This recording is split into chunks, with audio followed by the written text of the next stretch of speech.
The 1980s and 90s didn't just happen, they were engineered.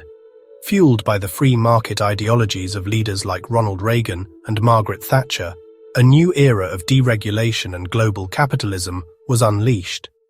This political shift, combined with the symbolic collapse of the Berlin Wall in 1989, tore down barriers to commerce. A tidal wave of consumer culture, predominantly American, swept across the globe. Brands like Nike, Coca-Cola, and McDonald's became more than just products. They were symbols of a triumphant Western lifestyle, penetrating markets once thought unreachable. The launch of MTV in 1981 created a global stage for pop culture, seamlessly blending music, fashion, and advertising into a single, irresistible package. Advertising budgets exploded, with global ad spending nearly tripling from around $100 billion in 1980 to almost $300 billion by the mid-90s. This wasn't just an increase in shopping, it was the birth of a new global identity, one defined by what you owned, wore, and consumed. The flood of products, trends, and ads became the very air people breathed. The 1980s and 90s didn't just happen, they were engineered. Fueled by the free market ideologies of leaders like Ronald Reagan and Margaret Thatcher, a new era of deregulation and global capitalism was unleashed. This political shift, combined with the symbolic collapse of the Berlin Wall in 1989, tore down barriers to commerce. A tidal wave of consumer culture, predominantly American, swept across the globe. Brands like Nike, Coca-Cola, and McDonald's became more than just products.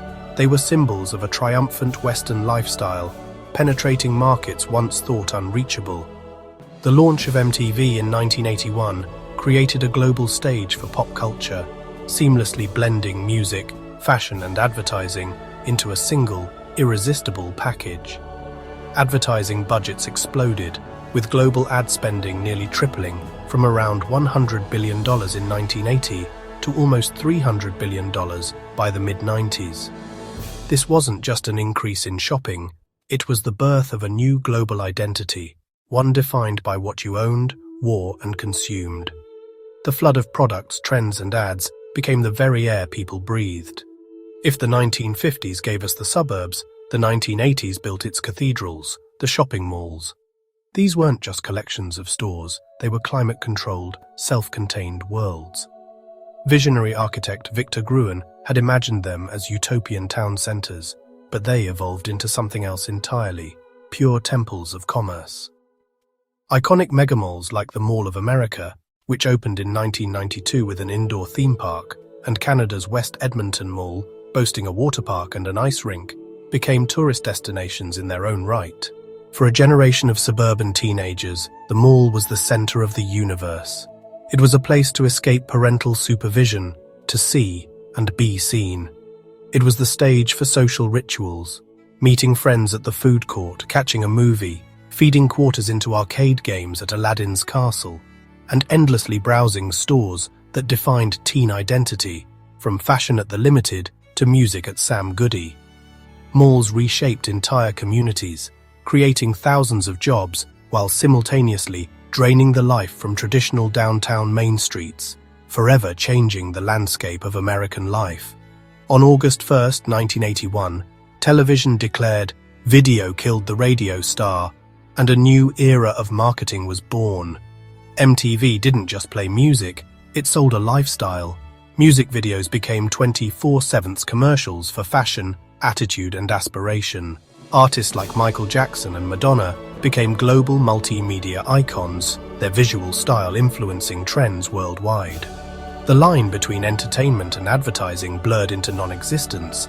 This fusion of sight, sound, and salesmanship spilled over into traditional advertising. Brands moved beyond simply listing product features and began telling stories and creating cultural moments.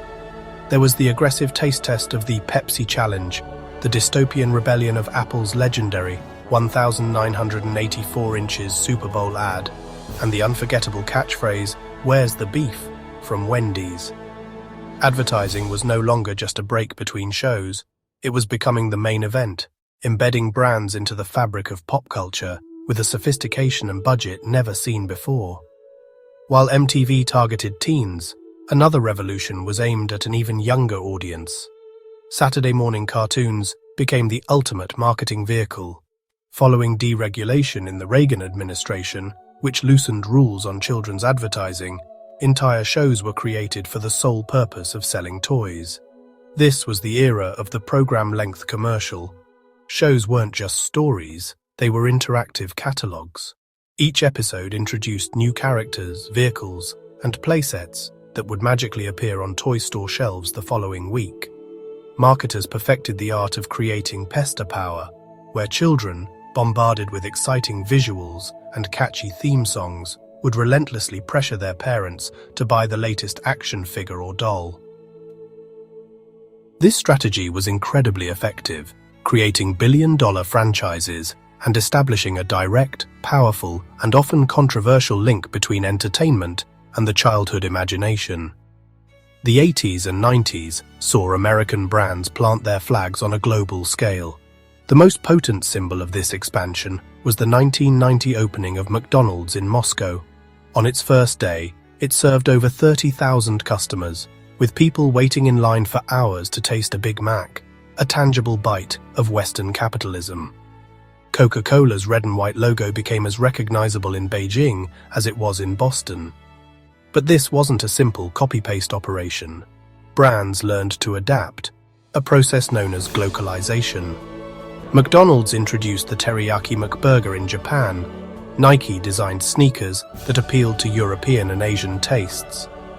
Levi's jeans, once a uniform for American workers, became a coveted symbol of freedom and rebellion for youth behind the crumbling Iron Curtain. But this cultural invasion wasn't always welcome. The opening of Disneyland Paris in 1992 was famously decried by some French intellectuals as a cultural Chernobyl, sparking a fierce debate about cultural identity in an increasingly homogenized world. While brands conquered the world, a technological revolution was conquering the home, multiplying consumer choice at a dizzying pace. The Sony Walkman, selling over 200 million units, was a watershed moment. It made music personal and portable, creating a private soundtrack for everyday life. At home, the personal computer, once a niche hobbyist device, entered the mainstream. The user-friendly Apple Macintosh and the versatile IBM PC, along with its many clones, promised to revolutionize work, education, and entertainment. Meanwhile, a war was being waged in living rooms across the world, the console war. Nintendo, with its beloved Mario, faced off against Sega and its edgy mascot, Sonic the Hedgehog. Their aggressive marketing, Sega does what Nintendo don't, created fierce brand loyalty and turned video games into a multi-billion-dollar industry. This was followed by the Nintendo Game Boy, which untethered gaming from the television set. Each innovation created its own ecosystem of software upgrades and accessories, training consumers to constantly desire the next new thing. But this unprecedented wave of abundance cast a long shadow. To meet the insatiable demand for cheap goods, manufacturing massively shifted to developing nations in Asia, creating what became known as the world's factory. By the 1990s, this shift gave rise to explosive controversies. Brands like Nike and Gap, and even celebrity lines like Kathy Lee Gifford's, were rocked by scandals over the use of sweatshop labor and horrific working conditions in their overseas factories. This sparked widespread protests and a new movement for corporate accountability. The rapid pace of technological innovation also created a new environmental crisis: e-waste. With planned obsolescence as a core strategy, computers, consoles, and gadgets became obsolete faster than ever, piling up in landfills. While globalization brought new products and ideas, it also fueled a powerful backlash. The anti-globalization movement gained momentum throughout the 90s, culminating in the massive 1999 protests against the World Trade Organization in Seattle, where tens of thousands gathered to challenge the human and environmental costs of this new world order. The consumer culture forged in the 80s and 90s was the final act of a purely physical marketplace.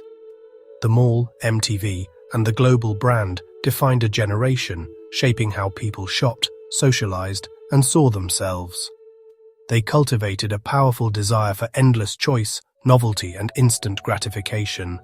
And as the century drew to a close, a new technology was emerging that would take these desires and amplify them to an infinite degree: the Internet. The dial-up modem was the gateway.